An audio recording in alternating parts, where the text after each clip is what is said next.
오늘 하나님께서 우리에게 주시는 말씀은 에베소서 5장 15절에서 21절까지의 말씀입니다. 가지고 계신 신약 성경 315면이 되겠습니다.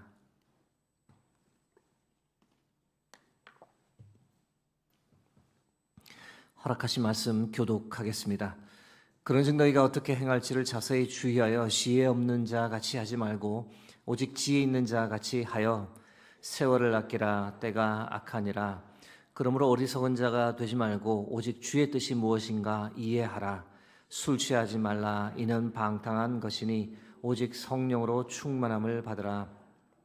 시와 찬송과 신령한 노래들로 서로 화답하며 너희의 마음으로 주께 노래하며 찬송하며 범사의 우리 주 예수 그리스도의 이름으로 항상 아버지 하나님께 감사하며 21절 합독하겠습니다. 그리스도를 경외함으로 피차 복종하라. 아멘.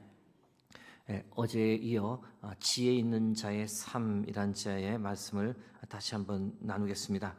신앙적 관점에서 지혜 있는 사람이란 하나님을 경외하는 사람이다 라고 말씀드렸습니다. 여호와 하나님을 경외하는 것이 이 지혜의 근본이기 때문입니다.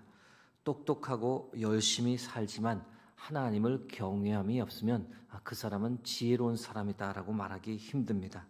지혜로운 사람은 자신의 삶을 하나님께 맡기고 무엇을 하든 하나님의 뜻을 묻고 하나님 앞에서 범사에 겸손한 삶을 살아가는 사람입니다. 지혜 있는 자, 하나님을 경외하는 사람으로 살려면 가장 먼저 세월을 아껴야 한다라고 성경이 우리에게 말합니다. 세월을 아낀다는 것은 최선을 다해 살라는 말이 아니라 우리에게 주어진 이 크로노스의 시간을 카이로스의 시간이 되게 하는 것, 즉 의미 있는 삶을 살며 하나님께 칭찬받는 삶을 사는 것, 이것이 바로 세월을 아끼는 것입니다. 너는 어떻게 살다 왔니? 라고 주께서 우리에게 물으실 때 그 질문에 답할 준비를 하며 사는 것이 바로 세월을 아끼는 삶입니다. 지혜 있는 자, 하나님을 경외하는 사람으로 살려면 다음으로 주의 뜻이 무엇인지 분별하며 살아야 합니다. 내 인생 내가 하고 싶은 대로 살면 그것만큼 어리석은 것이 없습니다.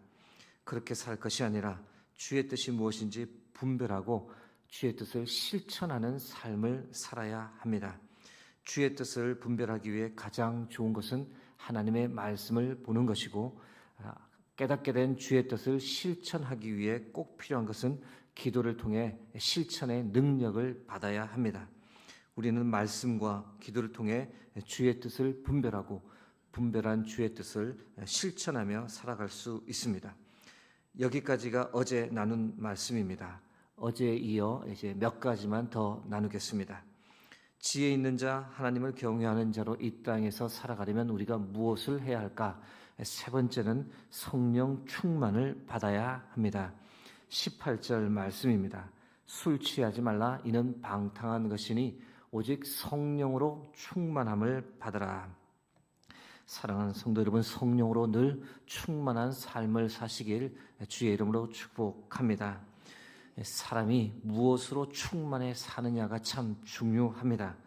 왜냐하면 충만한 그것에 지배를 받고 사는 존재가 인간이기 때문입니다. 돈에 충만하면 돈의 지배를 받고, 성공에 취하면 성공의 지배를 받고, 권력에 취하면 권력의 지배를 받게 되는 것, 이것이 인간 삶의 원리입니다. 같은 원리로 술에 취하면 술의 지배를 받게 됩니다. 한 범죄 분석 자료에 의하면 이 살인 범죄자의 약 50%가 범행 당시에 술에 취해 있었다라고 합니다. 범죄가 많은 지역 주로 어디일까? 유흥업소동 술집이 있는 지역이 많습니다. 술에 취하면 통제 기능을 상실하고 쉽게 흥분하고 충동적 행동을 보이며 범죄를 저지르게 되기 때문입니다. 술만 마시지 않았다면 일어나지 않았을 범죄가 한둘이 아닙니다. 여러분, 바울은 우리에게 술 취하지 말고 대신 성령의 충만함을 받으라고 명령합니다. 술의 지배가 아니라 성령의 지배를 받고 살아가라는 겁니다. 우리라는 존재 너무도 쉽게 이 세상의 유혹을 받고 세상의 지배를 받으며 살아가는데, 바울은 그런 것에 지배를 받지 말고 대신 하나님의 영이신 성령의 지배를 받고 살아야 한다라고 강조합니다. 여러분, 성령 충만이 무엇일까요? 성령 충만이란 이 한마디로 정의하기가 쉽지 않은 단어인데, 분명한 것은 성령 충만은 결코 감정 충만이 아니라는 겁니다. 성령 충만은 예수 충만인 줄 믿습니다. 예수님에 대한 생각과 감사로 가득하면서 예수님의 지배를 받아 삶이 변화되는 것이 바로 성령 충만입니다. 세상에 대한 염려, 근심에 짓눌리는 것이 아니라 예수님 생각으로 가슴 벅차고 어떻게든 사람들에게 예수님을 전하며 살고 싶은 간절함이 생길 때 우리는 이것을 성령 충만이라고 합니다.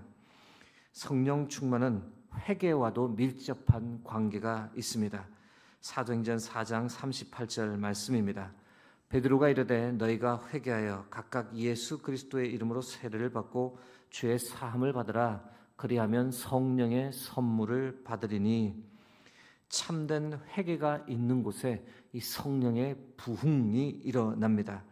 우리나라 역사를 볼 때도 1903년 원산 대부흥, 1907년 평양 대부흥 모두 회개로 시작했던 성령 부흥의 역사라는 것을 우리가 알게 됩니다. 사랑하는 성도 여러분, 이 새벽 성령의 충만함을 간구하기를 간절히 소망합니다. 하나님의 영을 부어달라고, 성령께서 내 마음, 내 생각, 내 손발을 지배해 달라고, 나의 욕망이나 세상의 유혹의 지배를 받지 않고 예수 그리스도로 나의 마음, 나의 생각을 채워달라고, 그래서 하나님을 기쁘시게 하는 삶을 살게 해달라고 그렇게 간절히 기도하는 이 새벽이 되길 주의 이름으로 축복합니다. 지혜 있는 자, 하나님을 경외하는 자로 이 땅에서 살아가려면 다음으로 찬송하는 삶을 살아야 합니다. 19절, 20절 말씀입니다. 시와 찬송과 신령한 노래들로 서로 화답하며 너희의 마음으로 주께 노래하며 찬송하며 범사의 우리 주 예수 그리스도의 이름으로 항상 아버지 하나님께 감사하며. 이사야 43장 21절에는 이런 말씀이 있습니다. 이 백성은 내가 나를 위하여 지었나니 나를 찬송하게 하려 함이니라. 여러분, 우리가 찬송을 부를 때 큰 은혜가 임하는 이유가 바로 여기에 있습니다. 찬송하는 삶이 하나님께서 우리를 지으신 목적이기 때문입니다. 우리가 찬송할 때 하나님께서 그것을 크게 기뻐하시기 때문에 찬송할 때 큰 은혜가 임하는 겁니다. 여러분, 고난 중에 더욱 찬송할 수 있기를 바랍니다. 고난 중에 낙심하거나 포기하거나 또는 부정적 생각에 사로잡히시지 말고 대신 찬송을 부르기 시작하면 마음속에 희망이 느껴지고 다시 할 수 있다라는 용기를 얻게 됩니다. 고난 중 찬송하면 우리 하나님 그 고난의 상황을 견딜 수 있는 힘을 주시고 내 마음에 은혜 부어주시는 줄 믿습니다. 바울과 실라가 복음 전하다 옥에 갇혔을 때 그들이 무엇을 했다라고 성경이 기록합니까? 사도행전 16장 25절입니다. 한밤중에 바울과 실라가 기도하고 하나님을 찬송하며 죄수들이 듣더라. 그랬더니 어떤 역사가 일어났습니까? 지진이 나고 옥토가 흔들리더니 옥문이 다 열리고 모든 사람의 매인 것이 다 벗어지는 역사가 일어났습니다. 이후에는 그 감옥을 지키던 간수와 그 온 집이 예수 그리스도를 믿는 놀라운 역사가 일어났습니다. 사랑하는 성도 여러분, 고난 중에도 찬송할 수 있기를 바랍니다. 찬송 가운데 우리 마음에 은혜와 살아갈 힘을 부어주시는 하나님을 반드시 만나고 우리의 상황을 변화시켜 주시는 하나님의 능력을 체험하고, 그래서 지혜 있는 자의 삶, 하나님을 경외하는 자의 삶을 살아가시길 주의 이름으로 축복합니다. 지혜 있는 자, 하나님을 경외하는 자로 이 땅에 가라면 우리가 해야 할 것 마지막 5번째는 피차 복종하는 삶을 살아야 합니다. 21절 말씀입니다. 그리스도를 경외함으로 피차 복종하라. 복종하다는 말은 남보다 자신을 낮추는 것을 뜻합니다. 신앙생활 하다가 교만해지는 경우가 참 많습니다.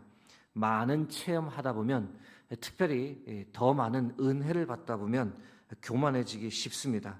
스스로 아주 특별하다라고 생각하기 때문입니다. 그래서 성령 충만 체험을 한 사람들 중에 그 마음을 잘 다스리지 않으면 쉽게 교만에 빠지는 경우가 많습니다. 교회 섬김을 많이 하다 보면 교만해질 수 있습니다. 자신만큼 헌신하는 사람이 없다라는 생각에 사로잡히면 남들보다 자신이 뛰어나다라고 생각하게 됩니다. 직분을 가지게 되면 교만해지게 됩니다. 직분 받기 전에는 그러지 않았는데 교회 직분 받고 사람이 싹 달라지는 경우가 종종 있습니다. 교만한 사람의 특징이 무엇일까요? 복종하지 않습니다. 아나무인이죠. 자신이 늘 옳고 자기가 최고이기 때문입니다. 여러분, 피차 복종하라고 되어 있는데 이것이 참 중요합니다. 목회자와 성도 간의 관계를 생각할 때도 동일한 신앙 원리가 적용되어야 합니다. 성도의 입장에서 볼 때 목회자는 하나님께서 세우신 사람이니 존중하고 복종하는 것이 맞습니다. 그러나 목회자의 입장에서 볼 때도 목회자가 성도에게 복종해야 합니다. 성도는 하나님께서 돌보라고 특별하게 맡기신 하나님의 자녀이니 성도가 행복한 신앙생활을 할 수 있도록 최대한의 노력을 하는 것, 이 역시 목회자로서의 바로 성도를 향한 복종이 되는 겁니다. 복종이 무엇인지를 우리에게 본을 보여주셨던 분이 계셔서 잠시 소개하고자 합니다. 조덕삼 장로님이라는 분이신데 전북 김제에 가시면 금산교회라는 교회가 있습니다. 1905년에 세워진 교회인데요. 조덕삼 장로님 이 교회 초창기 멤버였습니다. 김제에서 잘 알려진 부자 지주였는데 외국 선교사로 오셨던 데이트라는 분의 복음을 듣고 예수님 영접하고 함께 도와 금산교회를 세웠습니다. 그 과정에서 이 장로님 집에서 부리던 고아 출신의 이자익이라는 머슴이 있었는데 그도 불러 같이 금산교회에서 같이 신앙생활을 하게 되었습니다. 데이트 선교사님께 같이 세례도 받고 같이 집사도 되었는데, 그런데 이후 교인이 조금 늘어나며 교인이 약 50명이 되었을 때 그 교회에서 처음으로 장로를 한 명 선출하게 되었습니다. 여러분, 누가 장로가 되었을까요? 주인 조덕삼이 아니라 머슴 이자익이 먼저 장로가 되었습니다. 교회를 특별히 가장 많이 하다 보니 나타난 결과였는데, 교회 모든 재정을 담당하던 주인 조덕삼을 제치고 장로로 먼저 선출되었습니다. 여러분, 여기서 조덕삼 어르신이 어떻게 반응했을까요? 여러분이 만일 조덕삼의 주인의 입장이었다면 어떻게 하셨겠습니까? 그것을 받아들였겠습니까? 아니면 참지 못하고 뛰쳐나갔겠습니까? 조덕삼 어르신이 참 대단한 분입니다. 장로 선출 후 무엇이라고 말했느냐? 나는 하나님의 뜻을 겸허히 받아들이고 이자익 장로를 잘 받들어 교회를 더욱 잘 섬기겠습니다. 이렇게 말씀하셨습니다. 여러분, 이것이 바로 복종입니다. 하나님을 경외하기에 모든 결정 하나님의 뜻으로 받아들이고 그렇게 살아가는 것이 바로 지혜 있는 자의 삶입니다. 이후 조덕삼 어르신도 장로가 되었고 이 조장로님은 이자익 장로가 신학을 공부하고 목회자가 될 수 있도록 장학금을 다 대어주고 끝까지 그와 함께 했습니다. 이제 말씀을 맺고자 합니다. 여러분, 지혜 있는 자, 하나님을 경외하는 자의 삶을 살아갈 수 있기를 바랍니다. 우리가 그렇게 살려면 반드시 성령 충만을 받아야 합니다. 고난 중에도 늘 찬송하는 삶을 살아야 합니다. 그리고 피차간에 복종하는 삶을 우리가 살아가야 합니다. 성령 충만하고 하나님을 찬양하고 피차 복종하는 지혜 있는 자의 삶을 우리 모두가 오늘 하루도 충성스럽게 살아갈 수 있기를 주의 이름으로 축복합니다. 함께 기도하겠습니다. 하나님, 귀한 말씀을 통해 우리의 삶을 주를 향해 주를 위해 살아가고자 하는 마음으로 허락해 주셔서 감사합니다. 하나님, 다시 한번 우리의 연약함, 우리의 죄악됨 씻어주시고 성령 충만케 하시고 주를 찬양하는 복된 삶 가운데서 하나님께 복종, 또 피차 간에 복종하는 삶을 살아갈 수 있도록 역사하여 주옵소서. 오늘도 흩어져 있는 모든 수유동교회 성도님들의 삶과 가정과 마음 하나님께서 붙잡아 주시기를 간절히 소망합니다. 이 모든 말씀 감사드리며 우리 주 예수 그리스도의 이름으로 기도드립니다.